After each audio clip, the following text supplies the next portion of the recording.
Good evening, everybody. Welcome to another Ask Martin GK show. I've got a packed show for you this evening. I've got another special guest, a weekly guest at the moment. And this evening I'm going to be later joined by James Belshaw of Harrogate Town. He got promotion to League Two earlier on this summer, and I want to talk to him about the promotion and that game against Notts County as well, because it was a thrilling game. So James is going to come on. We're going to have a good chat with him. I'd like to get you guys involved in that as well. And we're going to do some. There's a lot of questions that I've not touched on over the last couple of weeks, so I am going to touch upon those later on this evening. But it's been another weekend, another busy weekend for Asmir Begovic and his Cherry side. A rainy Friday night was reserved for a trip to the Rioch Arena. Coventry City were just not good enough to stop informed Bournemouth. It ended 3-1 with the visitors' only goal coming from the penalty spot. There is no time for rest for the big man as Asmir today travels to Sarajevo with his national team colleagues, Bosnia and Herzegovina, as they host Northern Ireland in a Euro 2020, or should we call it 2021 now, playoff. The Northern Irish Premiership starts in 12 days from now. However, Dow Coling will be in action this week after the win over San Marino in the Nations League. Gibraltar travelled to Malta to play in a friendly against the hosts. 3 days later, they travelled to Liechtenstein in a crucial Nations League match. Ryan Alsop and his Wycombe Wanderers side unfortunately lost again, this time away at Luton Town. The Wanderers are still without a point this season. It's going to be a tough task for them to stay in the Championship. Elsewhere, the relegation battle is going to be super interesting up in Scotland as well, where at the moment you've got three teams that are all tied with 7 points apiece. Ryan Fulton, however, was not in the side this weekend in a 3-2 loss to Hibernian. Both AB1 goalkeepers in Sweden had a wonderful weekend. Marco Johansson had a routine work at Kalmar, where his Malmo side easily won 4-0. They stayed top of the table there. Things have changed massively for AIK Stockholm since they decided to start Budimir Jankovic once again. Budo was in fantastic form this weekend, collecting 4 saves in a 2-1 win at Östersund. AIK is now unbeaten in the last 5 matches, 4 of those being wins. Chris Maxwell captained his Blackpool side in League One. This time, unfortunately, they lost at Lincoln City 3-2. So it's been a pretty busy weekend for the endorsees of AB1. And we wish everybody that's joined up with their national teams all the very best and success in those big games. It's a big day today with transfer deadline day as well. So thanks for you that have dropped Sky Sports News to come over and join my show this evening. I'm going to get onto some questions now. We've had plenty of questions in over the last couple of weeks. People asking me about products, and there's a lot of common questions being asked. As well as, we've want to show a product because people have been asking me about training gloves in the collection. So I've pulled a glove out that's really good for training. So I am going to kick it off with a question from Harvey, which has been asked by tons of other people as well. Harvey said, when are you going to have more gloves in stock at the AB1 GK shop? Harvey, there are more products landing in the next couple of weeks, buddy.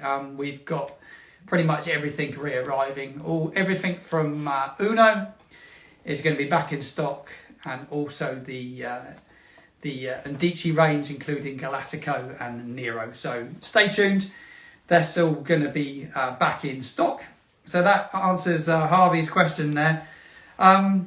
Matty has asked about academy partnerships with AB1. We don't, he says, he's asked me, partnering with AB1, is there any way to get discounts for the goalkeepers of my goalkeeping academy here in Sheffield? That is a potential for sure. Drop us an email, shop@asmirnumber1.com, and myself or one of the team behind the scenes will forward the email to the relevant people, and I will make sure that we can give you some information on what partnerships that can be offered. Steve has asked me about clothing on waist sizes and chest sizes on the AB1 base layer garments. Steve, I've now added some tabs to the website, and there are some awesome little boxes that have been added, and I will there be able to give you the breakdown on the chest sizes if it's a jersey. If it's pants, there's all the waist breakdowns as well. So hopefully that will give you a better idea on those sizes.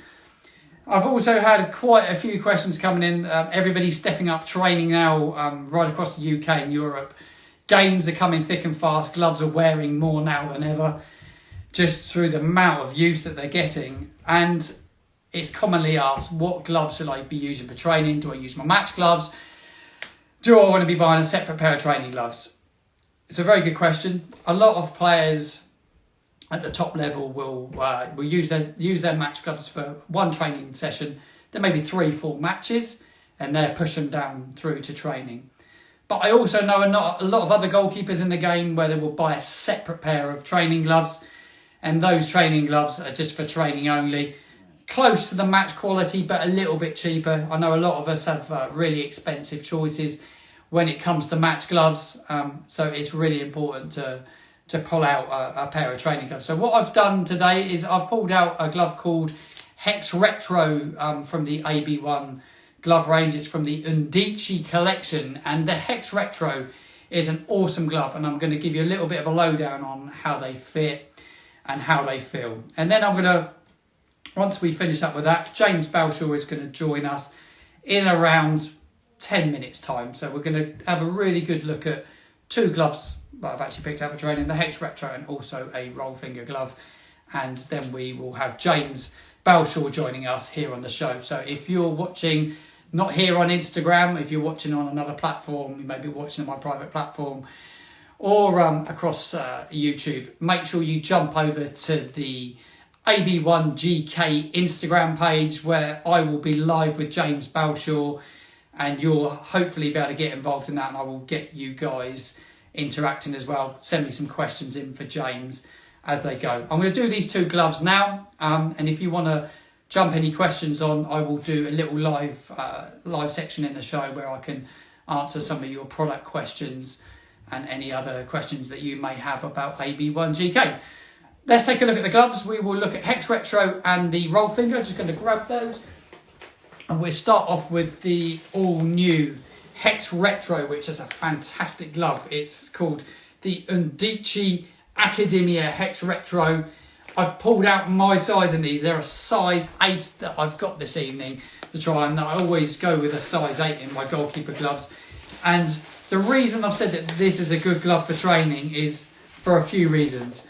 The price is super keen. It comes in at £45 for adults, and it's 20% cheaper for junior keepers. I had these on my hands a short while ago because I was looking at the sizing on it and looking at the glove again, because I've not had it out of the packaging for a good couple of weeks now. So it's a all-weather latex foam on it as well, 4mm all-weather foam, nice lightweight backhand, and it fits on par with many of the other AB1 goalkeeper gloves.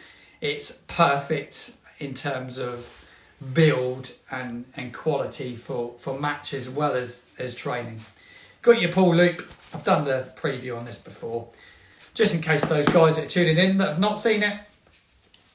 Got the stretch strap on it with the really nice rubber tab on it as well, and it's nice and fitting in the fingers, quite long in the fingers. Mesh gussets as well, but the latex doesn't wear as quick as some of the grippy foams, like some of the Giga foam. This is what I'm saying, it's good for training as well, because it doesn't wear as quick. This foam is made for all weather conditions, and that's why it's an absolute winner. Feedback on it has been really good, and like I say, getting that fit to fit with the other models is really good. If you want to go a little bit cheaper and you don't want to sort of spend £45 on a pair of training gloves, you can drop down £10 and go with the roll finger, There's still some stock available. There's a few sizes missing, but most sizes are available. And this is the classic roll finger gloves. A very, very nice glove this, and it features a super soft all-weather latex foam.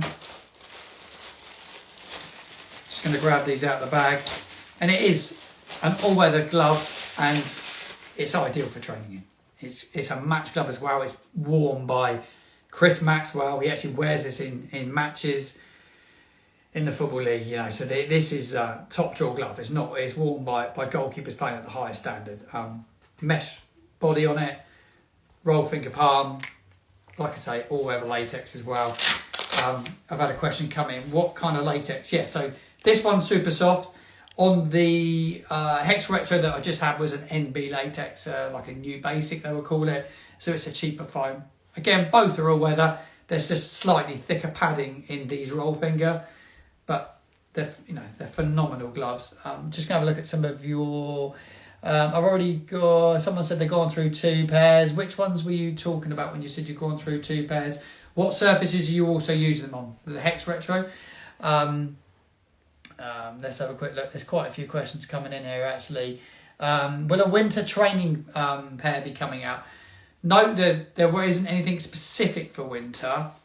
The current models all stay the same. There won't be any new gloves this side of Christmas, so you won't see anything new till 2021 now in terms of gloves. Like I say, going back to this classic Pro roll finger, it's full latex strap on it. It's too good to train in, really, to be honest. I would say it's a match glove, but the value for money is incredible. So if you are looking for something that's going to do you a grand job in training, these certainly would do it. Nice classic white design, which is preferred by many goalkeepers. Got a nice one coming there. Beautiful design, nice colour.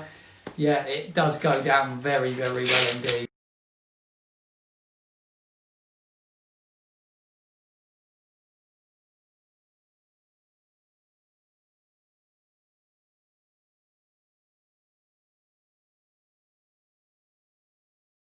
Of tidiness. The glove is really, really tidy, and that latex strap does give it a really good fit. Price wise on this, they are £35, these ones, so they're they're really, really good. It's a value for money. I would say they're second to none, really. So that gives you a nice lowdown on these Pro Classic roll fingers. We've also had a look at the Hex Retro, so there's 2 really good gloves that I've pulled out, which are great for training. We're now really looking forward to James Belshaw that's going to join us shortly. It's now 20 past, so I'm expecting he's probably here and around in a minute. So James, if you're watching, buddy, would you be able to invite yourself in and request to join the show this evening? Looking forward to chatting to James. We had him on just before the big game a couple of months ago, so I want to go back and touch upon the final and talk about the start of this season and how things are going for him. So if you're there, James, if you could invite in, that would be absolutely fantastic. My cameraman's here ready to link you in. Don't think he's quite here yet. So we'll hang on for James and we will talk gloves for a little bit longer. If you guys have got any questions you want to put across to me, that would be fantastic. You can put them across to James as well. Available to join us, which is great news. James, how you doing? I'm good, Martin. How are you, mate? Mate, it's great to have you back on. Chuffed a bit that you've joined me. Thanks for having me. No, it's always a pleasure. No, it's great to have you, mate. How have things been? Have you been injured? Yeah, so we won the playoff final at Wembley, and then the first pre-season session on the Monday fractured my thumb and tore 2 ligaments just around the base of my thumb. So that put me out for 6 weeks. But I've been back training the last couple of weeks, and I started on Saturday against Bolton. So I saw that, yeah. So I'm back fit and ready to go. Good to be fit and playing. Let's roll back. Let's roll back to Wembley. I want to talk to you about Wembley because I'm intrigued. We all tuned in and watched it, and we were all cheering you on. We were chuffed to bits for you, all of us here at the team. Massive win, James. 3-1. It was incredible. to be fair, as experiences go, it's obviously a career highlight to obviously play at Wembley and to win at Wembley. I think the only sort of downside that you'd go on and say would be the fact that there's no fans there, there's no family or friends there. But the fact that we've gone there and just tick it off your bucket list as a player, so to speak. Yeah. But no, we were unbelievable. To be fair, the first half at Wembley is probably the best I think we've played all season. We were sharp, we were intense, and apart from the sort of, they came out to start the second half at 2-0 down and had a bit of a go, and you kind of thought, oh, they're getting back into it, but no, we saw it out, and yeah, to get the third goal was obviously crucial, and then we kind of just saw it through. But yeah, it's unbelievable experience, and don't think it fully sunk in really. No, it was incredible. The build up to it, James. How was those? Because I spoke to you on the Monday, and there was a good few days between me speaking to you and the build up. How did you approach the big game?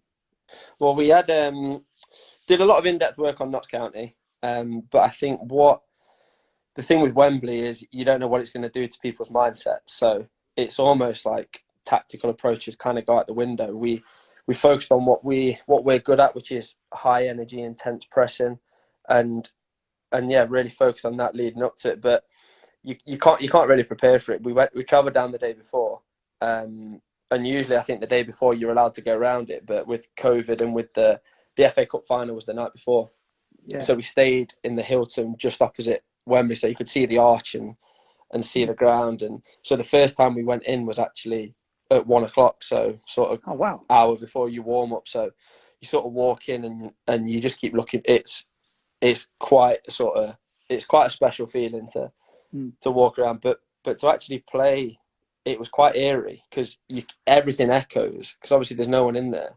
It's a big bowl, isn't it, Wembley? It's like a big bowl. just a massive bowl, and you kind of think, if there's, well, I think Notts would have taken probably 30,000. We wouldn't have taken anywhere near that, but we'd have still had good support. And you just kind of, you do wish that there was fans there, but no, we stayed overnight, and then the night after we stayed in the Hilton, so all the girlfriends, family, they all watched it together in the hotel. Brilliant. So then after the game, we went over and could see all of them, and we had like a bit of a do in the Hilton until sort of the early hours, and then I bet the celebrations were incredible, weren't they? Oh yeah, the celebrations that night were obviously all together. Then we went out in Harrogate the night after, and then we had an open top bus as well, which was actually unbelievable. Because I remember we got the text halfway through the week, and you kind of think, I mean, Harrogate, the fans are great, but it's not there's not thousands of Harrogate fans, and Harrogate's not really known for being a football town. So we kind of thought, well, it's an open top bus, but are people actually going to come out? So we drove past the ground, and there's quite a few people, but then all the way through the town and everything, there was people sort of 4 or 5 deep. It was fantastic, like the support and the kind of like reception that we got there. And but to be fair, what we've done in the last 2 promotions in 3 years to go from it's unbelievable. National League North to the Football League, and 10 of the squad of 16 at Wembley were in the squad when we won the National League North playoff final. So we've had that consistency, that same core of players that have gone from the National League North and obviously now into the Football League and are now playing in the Football League. So I think to have that continuity has been really key. Yeah, no, you've done incredibly well. Like you say, like those 2 promotions over the 3 seasons, it's incredible. You've been a massive part of that, and to kick on, you've started the season really well as a side. What do you think it's going to take this season to have a really solid season? You know, becoming a full-time pro now, because you've become a full-time pro, haven't you now? Yeah, well, to be fair, we went full-time in the National League North. So we have actually been a full-time club for the last 3 years. But I think what we've noticed so far, I mean, I've only played 1 game, but I've obviously been to all the games and watching it. League, there's not much difference between the sort of League 2 and top end of the National League. They're all kind of similar sort of standard teams, but the Football League teams are more clinical. They'll punish any mistakes, and that happened against Bolton on Saturday. We sort of gave them a goal from a set piece and a mix up in midfield that kind of led to a 1-on-1 situation, and we got punished, and we didn't take our chances, and they did. So that's what's gonna get us, well, keep the ultimate goal is obviously to stay in the league, but anything above that is we're aiming for higher than that because we know we are capable of doing it. But it's just I think finding that ruthless edge as well, because teams aren't going to give you as many chances. You're not going to get as much time on the ball, and sort of the quicker we adapt to that. But like I said, we've won one, drawn two, and lost one in the league. And you'd say Walsall, Port Vale, we drew with a good sides, and then Bolton, obviously a team that have spent a lot of money and are expected to be up there. So yeah, it's been a pleasing start. We're on telly next Monday. We're on Sky against Bradford. Okay, So we'll make sure. Everyone tunes in and watches that. Yeah, so we'll be seeing the probably the Galacticos, I think, next Monday. I was going to talk to you about gloves because I saw today you wore Nero at the weekend, didn't you? The black with the lime on it, the Volt lime on it. Yeah. You've been chopping around with gloves because obviously we go back to the final. You wore the Pro Surround, didn't you, in the cup final? Yeah, the Surround cuts were my favourite glove from the first range. Like, fantastic glove. The wear on them is fantastic. The quartz grip on them, I think it is superb, and they fit really nice. And then I started with the Galacticos, but when since I've been training the last few weeks, because the Smart Fit strap obviously fits snug around the thumb and the wrist, and because I've got a swollen thumb and a fracture, and I had to tape my thumb, I couldn't get the Galacticos on because it's obviously like a Smart Fit. Yeah, so I wore really the tight, Neros. Yeah, but I wore the Neros last Saturday. I did wear a pair of the Galacticos in training, which I'll probably wear. We've got Leicester under 23s in the EFL Trophy tomorrow, so I'll probably wear those tomorrow night. In that, but yeah, to be fair, it's just like I want to sample the new range. I've got a couple of pairs of Fusos in there as well that I'm yet to try. So I think over the next kind of few games, I will chop and change a little bit, and then sort of see what I'm kind of, because I did that with the other range, tried them all, loved the Surround cut, but like I said, the gloves have been absolutely fun. It's coming up to a year now. I think I've been with AB1, and the service, the gloves, everything. It's been absolutely fantastic.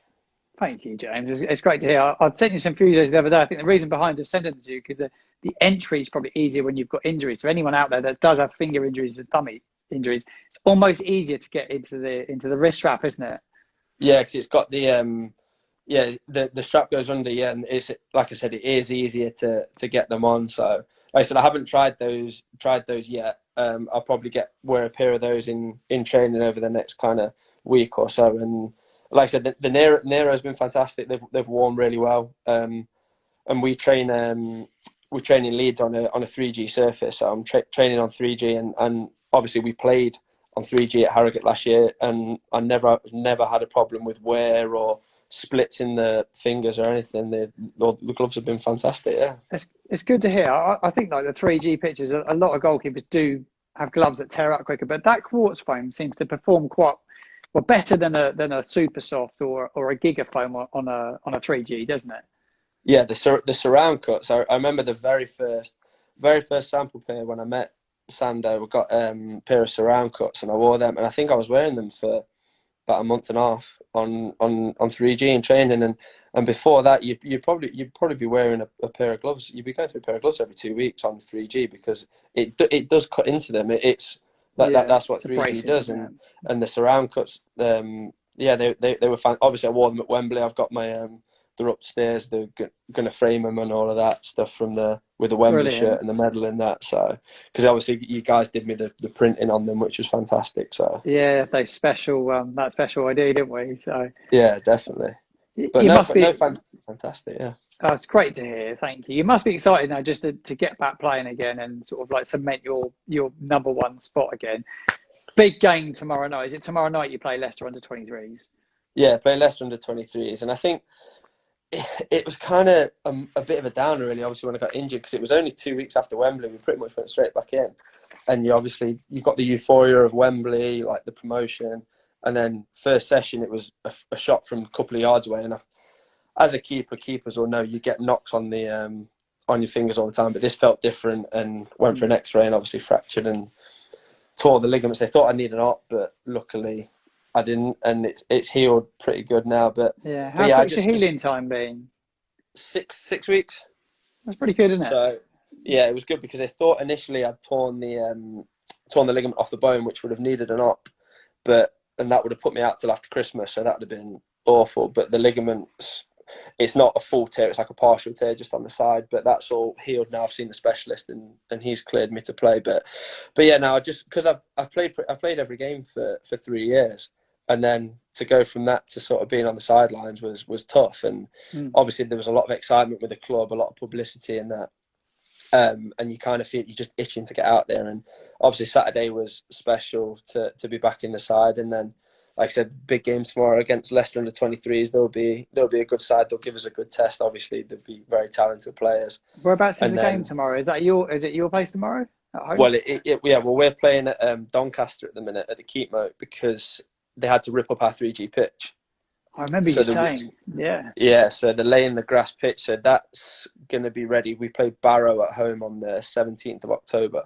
So that's going to be, that 3G, the grass pitch will be ready to go then. So tomorrow is actually our last game at Doncaster.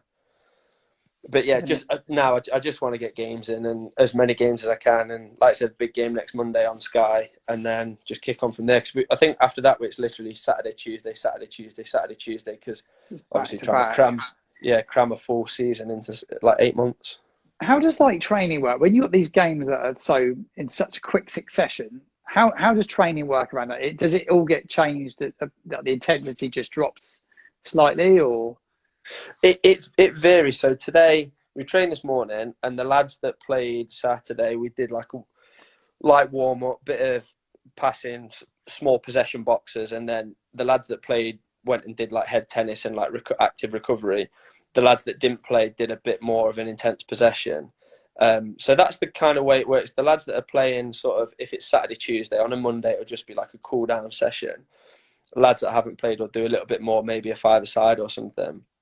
And then Thursday, you're kind of getting a bit more tactical work in, looking towards the weekend. Fridays we always have like a fun session on a Friday, like old v young, so the old half of the team against the young half, and there's like skill games and stuff, and then we do all our like team meetings and set pieces and everything on a Friday. But I prefer it because obviously everyone wants to play games, but you never really get when it's Saturday, Tuesday, you never really get like proper keeper sessions in, like your pre-season ones where you're getting a good blow, you're up and down, you're doing plenty of reps. So it's just kind of ticking over really, and managing your workload, because the games, like I think we've got 8 games in October. So wow, that's a lot. You can't obviously be training full tilt, but yeah, we're a fit bunch. So this year we've got a bit of a bigger squad this year. For the last 3 years, we've pretty much had like a settled squad, and the gaffer likes to keep a small squad.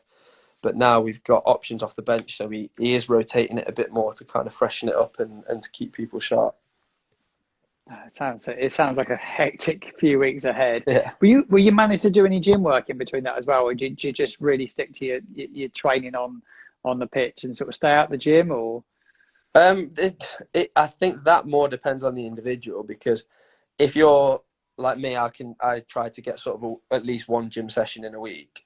Whereas I kind of know that my body can do that. So I'll usually go in the day after a game. I'll go in on Wednesday and I'll do a gym session, but I won't do anything too strenuous. Like throughout the summers where you kind of, and obviously through lockdown was a good time to kind of blast like your leg sessions. And I've got a mate who's a PT, and when I was injured, he put me through some brutal like leg sessions and stuff. Because obviously I could do everything, and I just couldn't catch a ball. So I'm still obviously trying to stay fit, but the gym sessions are kind of in your own time, sort of when you can get them. I've got I run a coaching academy, where I've been tonight. I've literally just finished a session, so that kind of keeps me busy as well. Tell me about the coaching you do. Do you work with younger keepers, or do you work with sort of more senior keepers? No, I have. So I have a goalkeeping academy that runs on a Monday night. So that was tonight, 6 till 7, in the rain, which was fun. But I had sweat here as well. Yeah, I had 22 keepers there tonight from the age of 8 up to 16. So there's myself and 2 other staff that take the sessions. And then on Fridays, I have my outfield academy. And we have about before COVID, we were getting close to 100, and then I think since COVID, numbers have kind of taken a bit of a hit. Just obviously people not coming back, or kind of circumstances change with jobs and that. But I do a lot of because I live in Nottingham, I do a lot of consultancy work in Nottingham with grassroots clubs. So I go around and we'll take either a goalkeeper session or an outfield session for various kind of teams. But with all the keepers in my academy, I always get them onto AB1. So I'd probably say at least 50% of the keepers that were there tonight were all wearing different forms of AB1. So I'll actually get a photo next time I'm there. Yeah, that's brilliant. I think it's so good you're doing this, that you're going around and you're playing at such a good level, and you're then going out and meeting young kids that are trying to aspire to be goalkeepers and to work with a professional. It's brilliant for them. There's not loads of goalkeepers that do this, and what you're doing is brilliant, James. No, thank you. Yeah, it's something that I just feel that especially in grassroots football, because there's not the access to goalkeeper coaching in grassroots, because a lot of the coaches are like parents of the players or something, which is great. Like a lot of them will go through the badge, which is fantastic. But to coach goalkeepers, you have to have that specific training. You can't just go and coach goalkeepers unless you've been a keeper. So I want to provide opportunities for like I said, grassroots keepers. I do a lot of one-to-one stuff throughout the summer. But yeah, just to be able, I enjoy coaching. I love it, and I think after I finish playing, I want to kind of progress with my coaching, sort of keep developing my own business, my own academy. We're in our 5th season of that now. So I started that 5 years. Well, yeah, which has been fantastic. You've got a real passion for goalkeeping, haven't you, James? That's like a real passion for it.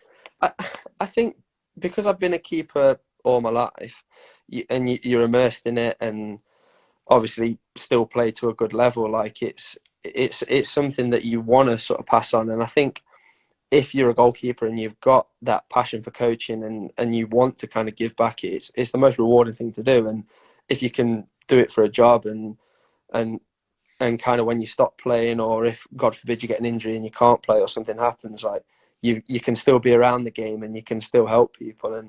And that's, I probably see myself kind of being a goalkeeper coach at a club kind of down the line when I stop playing, and would definitely like to stay in the game 100%, because if you're getting you're getting paid to be in any job in football, it's fantastic. Yes, dream, isn't it? It's the dream, and you got the opportunity to inspire young goalkeepers and help develop someone. You just never know. You might pick somebody up that goes all the way, and that would be the ultimate, wouldn't it? I guess. Oh, definitely get them to someone like Man City, then they can always remember where they got the first training from and flip me a few quid when I need it when I'm older. So yeah, transfer fee. Yeah, exactly. Signing on for finders fees, yeah. Talking of transfer fees, it's busy few hours coming up, and it's deadline day today, so I think everyone's going to be tuning in this evening to see if there's any goalkeeper movement. There hasn't been much, is it, really, in terms of goalkeepers today? I think it's been fairly quiet, isn't it? No, I think the obviously Ramsdale went to Sheffield United, and I think obviously Asmir's been in at Bournemouth, obviously doing well. But yeah, I think last year there's always that goalkeeper merry-go-round, isn't there? One goalkeeper will move, and then everyone's kind of swapping clubs. But Chelsea have obviously signed Mendy. I'm kind of interested to see how he does there, because I've not really seen much of him. Obviously I don't think Kepa's kind of set the world alight there, so there's an opportunity for him to go and cement a place. But yeah, it's something that as keepers you look out for. Keepers doing well. I think Martinez going to Villa is a very good signing for Villa. Yeah, he's a very good goalkeeper. And I listened to Talk Sport today, and there was they were talking about goalkeepers, and a lot of goalkeepers kind of made mistakes over the weekend. But if you look at a lot of them, the weather is awful, and it's not 100% excuse for obviously mistakes and handling. But as a keeper, when you're playing in those kind of conditions, it is on your mind. You kind of that greasy ball and trying to parry stuff as where you try and catch it. There's like the Pickford one. They've changed the ball, Nike, as well, haven't they? I think there's a slight change to the Premier League ball this year. So does that affect it a lot, James? Like a change of football? No, definitely. And to be fair, I've noticed that going from the Jacko balls in the National League to the Mitre balls in the Football League. That we've played them, not counting the FA Trophy, with the Jacko balls, and they felt massive. Like they felt bigger than the EFL, the Mitre balls, and the Mitre balls are a lot lighter. And do seem to move a lot more than the Jackos. I've not trained with the night ball, but it does make a difference. Like for keepers, probably more so. And there's the old, like, when shots are going in from 25 yards, it's like, oh, it moved, and people say, oh, that's a goalkeeper's excuse or whatever. But no, it's the balls do make a difference, and I think when it's obviously greasy, it's slippery. The balls are obviously designed for strikers, and people want to see more goals and that. So as keepers, we just have to smile and put up with it. Yeah, it was a bizarre weekend in the Premier League, wasn't it? Do you watch a lot of football? Well, yeah, my missus yesterday, she wasn't too happy. I think I watched 3 of the games yesterday, and I watched our game back from Saturday. So pretty much had a day of football yesterday while she was in the other room doing stuff. But no, I'm not one of them that if I miss a game, I'm like, good. Like if I'm home and I'm not doing anything, then I'll watch football. But if I'm out, and then it's fine. But I watched, obviously, I did watch the United game and the Liverpool game yesterday, the Liverpool Villa game, which was just surreal. I mean, I think a lot of people are saying, like, about how poor Liverpool were, but Villa were excellent. Like Ollie Watkins and the 3 in midfield, McGinn, Grealish, Ross Barkley, like Villa was superb. They've made some very good signings, haven't they, Villa? Very good, yeah. I think Martinez, Ollie Watkins is a fantastic signing. They got Ross Barkley in, Bertrand Traore. I think he could be good for them. So yeah, they've done some good business in the transfer market. I think they'll do all right. But yeah, Liverpool were miles off it as well. I think the old Adrian Allison situation. I think if you take an influential goalkeeper out of the side, I think it does impact on the back four, whether they've not got as much confidence in Adrian. When you go from Allison, when obviously Allison, one of the best keepers in the world. But yeah, Villa were fantastic, and it was a great day of football for the neutrals to obviously see those 2 games. It was good to watch. Oh, we look forward to seeing you on TV. Did you say next Monday? Yeah, next Monday night, 7:45, we're on Sky against Bradford. So this time next Monday, I'll remind our viewers to tune in and watch your game. So yeah, definitely, yeah. So I'll definitely watch another sort of a big club in League Two, and bit of a local derby, Harrogate Bradford. So yeah, should be a good game. Yeah, we wish you all the best. I really appreciate you joining me again and coming back on. Anytime. It's been great to catch up. I wish you all the best of the season. Just got to go and give it everything you've got and just see where it ends. But you've started so well. The base is there to go on and do amazing, I would say. No, definitely. Yeah, we've made a good start. I think around Christmas time or just after Christmas, we'll have a look at where we are and kind of set sort of goals from there. But for the time being, I think we've got to enjoy it because it's our first season in the Football League. But I do think we can surprise 1 or 2 people this year, and I think we'll be all right. Yeah, awesome, James. Thank you so much. Thank you for the chat. I'll catch up with you again at some stage in the season, no doubt. Yeah, definitely. Yeah, give me a shout and I'll come back on at some point. Thank you, mate. It's been an absolute pleasure speaking with you. Yeah, cheers, Martin. You too. Best wishes, James. Cheers, mate. Thank you. Massive thank you for James Belshaw, who's joined me this evening. It's great getting these pros on. And next week, I'm going to look to bring on another goalkeeper to chat with us. I'm not sure who that's going to be at this stage, but there will be a nice surprise in the coming weeks. Before I go, I want to touch on something really exciting that's going to be happening.